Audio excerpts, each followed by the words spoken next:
Hello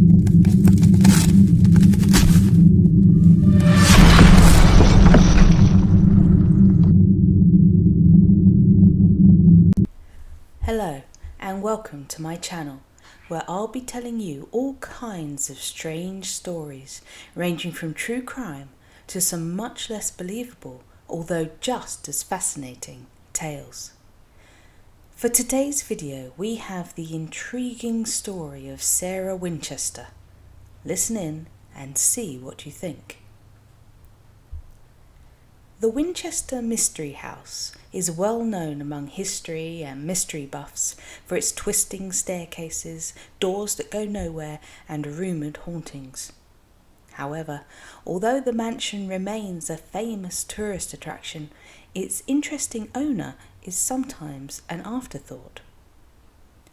Sarah Winchester made headlines while building her enigmatic labyrinthine house, but apart from reports of her crazy life and paranormal preoccupation, nothing was known about the woman. So, who was this mysterious Sarah Winchester who created this famous house? And would anyone have remembered who she was if it hadn't been for the building of her massive mansion? Sarah Winchester was a perfectly normal, although affluent, young lady prior to the construction of the Winchester Mystery House, much to the chagrin of horror fans who desperately want her to be some weird and wonderful, strange and scary woman. Sarah Winchester, born in about 1840 in New Haven, Connecticut, to upper-class parents, enjoyed all the luxuries of life. Her father, Leonard Pardee, was a wealthy carriage maker, and her mother was well liked in New Haven's upper crust.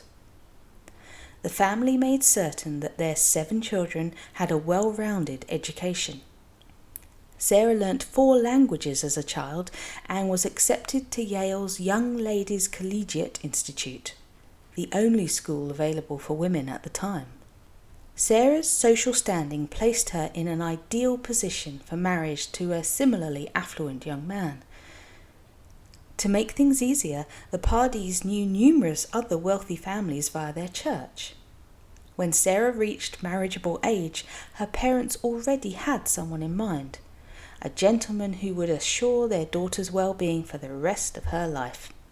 William Wirt Winchester was his name.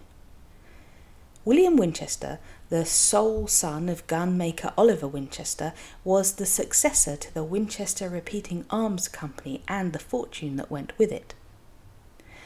The business had built a reputation for itself as one of the first to mass-produce rifles that could fire several rounds without having to reload.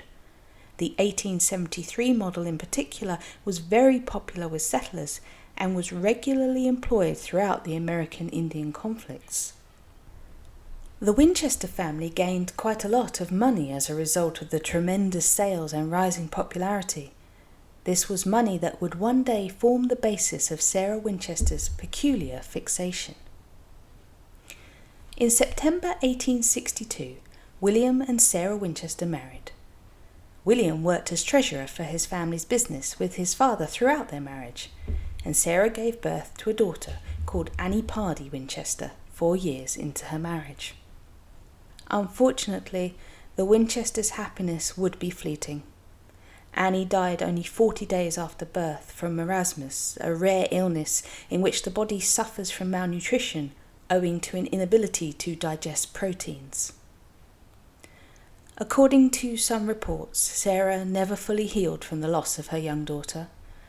Despite the fact that she and William stayed married, Sarah grew more anxious, often about the source of the company's and hence her own fortune. In her opinion, the Winchester family company benefited from death, something she couldn't bear. Add to this the idea that she and William decided not to have any more children because neither could go through the death of another child, and you can see that she was not a happy woman.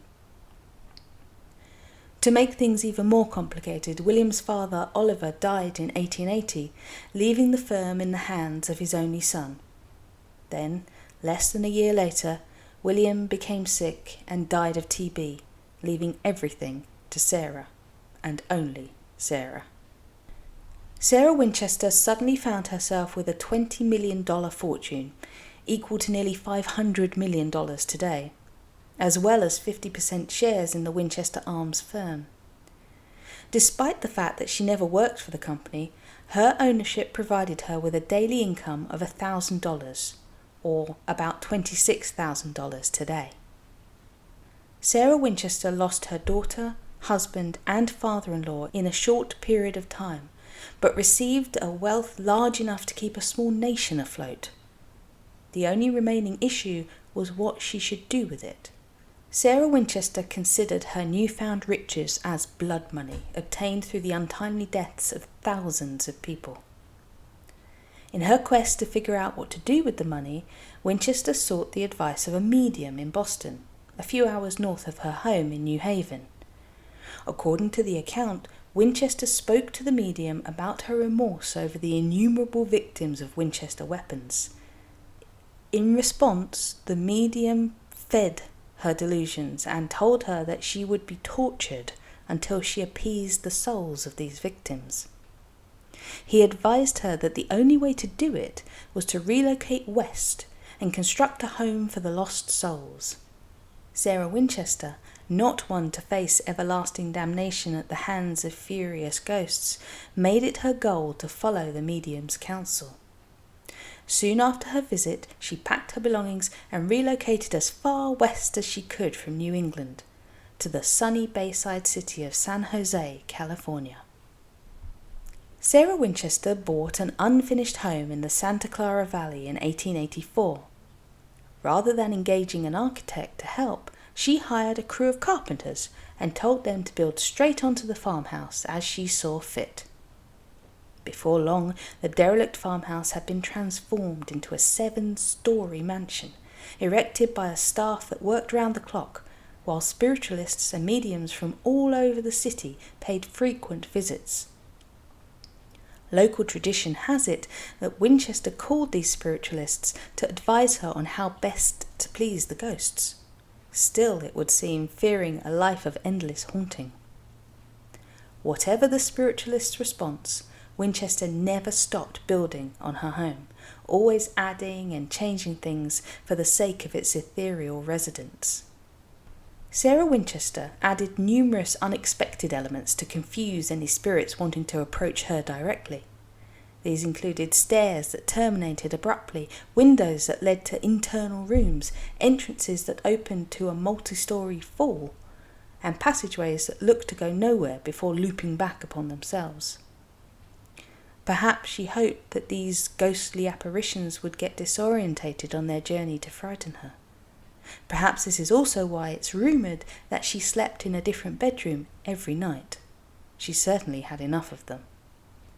She added a number of changes for herself in addition to these unusual adjustments. The home included luxury features such as parquet floors, crystal chandeliers, gilt doors, and stained glass windows made by Tiffany & Co.'s first creative director, Louis Comfort Tiffany. The house also boasted the most cutting-edge technology available at the time, such as forced air central heating and hot running water.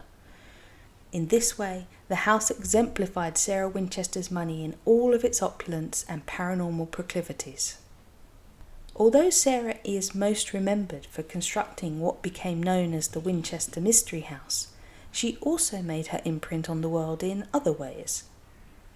Sarah Winchester acquired a 140-acre plot of property in what is now downtown Los Altos, California, as well as a neighbouring farmhouse for her sister and brother-in-law 4 years into the mansion's construction.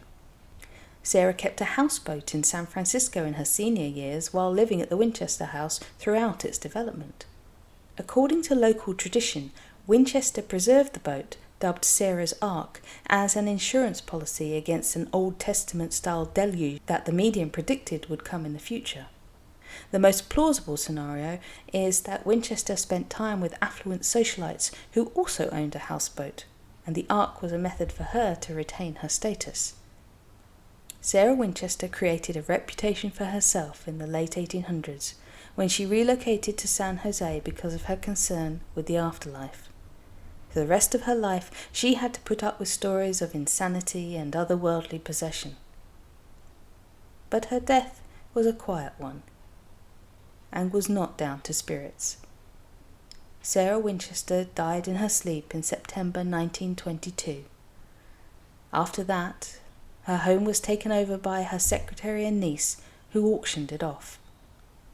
Today, it's still a popular tourist attraction in San Jose, attracting visitors with its unusual passageways, doors, and over 160 rooms.